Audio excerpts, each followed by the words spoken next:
Time and time, what was the key to turning around in the second half? Just to stay calm, be comfortable. Like you said, we've been there plenty of times before, and there aren't any 15-point plays. So main thing was to just win every 4 minutes, and that's what we were able to do. And I think kind of midway or late in the second half, you had a chance to hit some free throws. You missed, and then you came back and hit the ones that counted. What's going through your mind when you know what the score is, the time, the momentum, and all those things, and you have a chance to kind of create some separation? Just to execute, not worried about missed shots or any plays and that we made before. I think that was really good for us the second half. We just, played thought-free and just moved the ball and play with joy and energy instead of just worrying about mistakes that we made before. Was it fun? I mean, was it? Oh yeah, that was one of the best crowds it's been this year for sure. Bill said the other day that holding serve at home is huge in the Big 12 race in general. After a game like this, do you have an appreciation for that, or is it still too early in the calendar to even be thinking about months ahead like that? No, winning at home is definitely important. It sets the foundation for winning the Big 12, and we couldn't have done without our crowd. They pumped energy. I think they were on their feet for almost all game. So it just shows how much everyone cares, and you gotta win at home to win the conference. Hey Kevin, and then KJ, can you just talk about the block near the end of the game? Did you think it was it clean? Did you see it coming? And then KJ, can you just talk about your tip in and what you saw and how you were able to get up there and convert that? Yeah, we was getting through the screens. He kind of came off like a little back screen, and I just got through and went up and timed the block, and I thought it was a clean block. So. Yeah, on the last play, we always run plays where I screen and roll out really fast, just like the Duke game. So it was kind of like that situation, and one passed to me, so I did a good finish and won the game there. Kevin, you've mentioned heading back to Texas Tech before early this season. How's it feel now that you're actually a couple days away from that? Yeah, it's gonna be fun. To go back there and play against them. It's gonna be fun. I know it's gonna be electric in there, and I know they're waiting for it. And it's the next game on the Big 12 schedule, so every night it's gonna be a battle, and I'm looking forward to it. KJ, can you talk about what you did defensively? I know you matched up against a guy who's 7-footer. How did you take that challenge and kind of deliver, especially in the second half? Just help from usually like Kevin, Jalen, DeJuan. They always dive on the post when he has it, but at the end of the game, we kind of went off of it because they were expecting the dive, so it kind of messed them up a little bit because they're anticipating divers, so that helped us a little bit to keep them on their feet. KJ, how comfortable are you with that little short jump shot in the lane? I know we've seen you roll all year, but you're starting to hit that too. Is that something you've been working on and they've been trying to work into this? Yeah, of course. It's really just my teammates telling me to shoot it. I've been focusing on it all the time during practice, and they just been telling me to shoot it during games, and I tried it out and worked out good today. It's night and day from the beginning of the season, right? First 5 games or so, you weren't even looking at that. Yeah, it's easy to play when you don't have that much pressure on you. When you're Kevin or Jay Will, you have a lot of pressure on you, but I'm kind of playing over there with a free mind.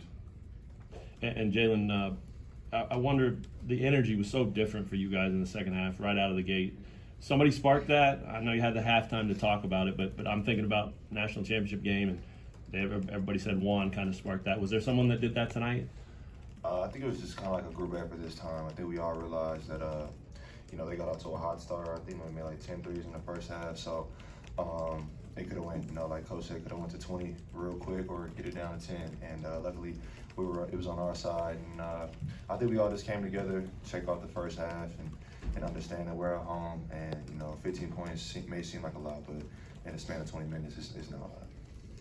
KJ, you've put together 6 straight double-figure performances. What can you say about your form right now? I'm just building up my confidence. This is a different level of basketball during the Big 12, and just practicing hard every day and just trusting my teammates to just see me when I'm wide open and them trusting me to give them the ball when it's wide open. So it's just confidence between each other. Jalen, when Bryce has a big game like that, Kevin still blocked, what could have forced overtime. What did you think of Kevin's block? I had full confidence in Kevin making a stop. We got to have one guy, guard somebody for game. He's the perfect guy to step up and make that play no matter what's going on. You see the confidence he had to make the stop and ice the game like that, and just shows the type of guy he is for us. KJ, what did you think of him stepping up to block Bryce when Bryce had 23 points already? That's really just what Kevin does. We always expect that of Kevin. He's one of the best defensive players on the team. So when he does some plays, it really doesn't shock me because he does it every day in practice. And Jalen, KJ gets the winning bucket. Does that play work perfectly? And are you happy it went inside? Yeah. I didn't want us to settle for any jumpers, especially with the momentum that we had. And you know, actually they had a guard down there, so that was the perfect play is to get it to KJ to jump over and make the shot. Jalen, Coach Boylan was just in here and said that their goal is to make you have to work hard to get your shots off. I guess, did you feel that, and what for you felt like allowed you to get to your spots in the end?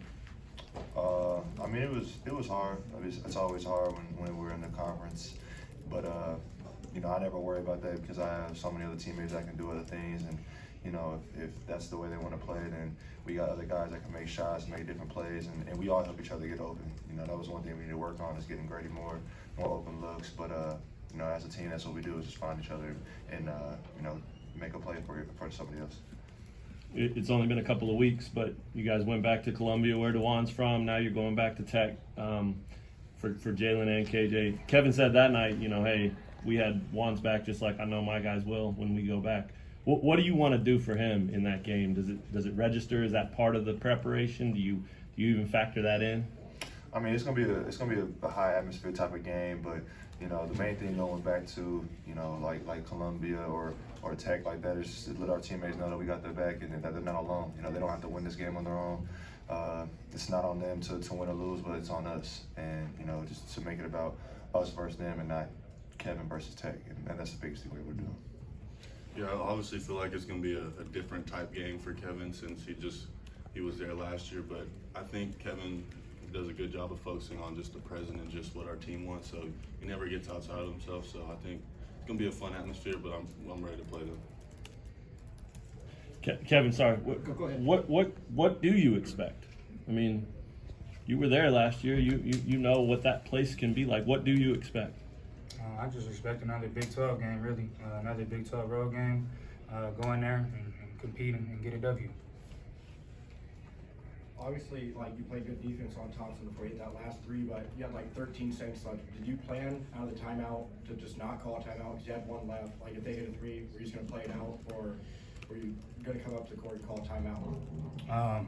Coach just told us a while ago he was gonna call a timeout, but then Juan had the ball in his hands and he just let Juan make a play. KJ went over there and set a good screen and got out of it, and that's what ended up happening. KJ finished it. Do you think are you a believer in fouling up three or letting it play out? Like, people argue all the time about that. Play out. Yeah, I just get it out. That's how we want. Get a stop. Anything else? Thanks, fellas. Thanks, fellas.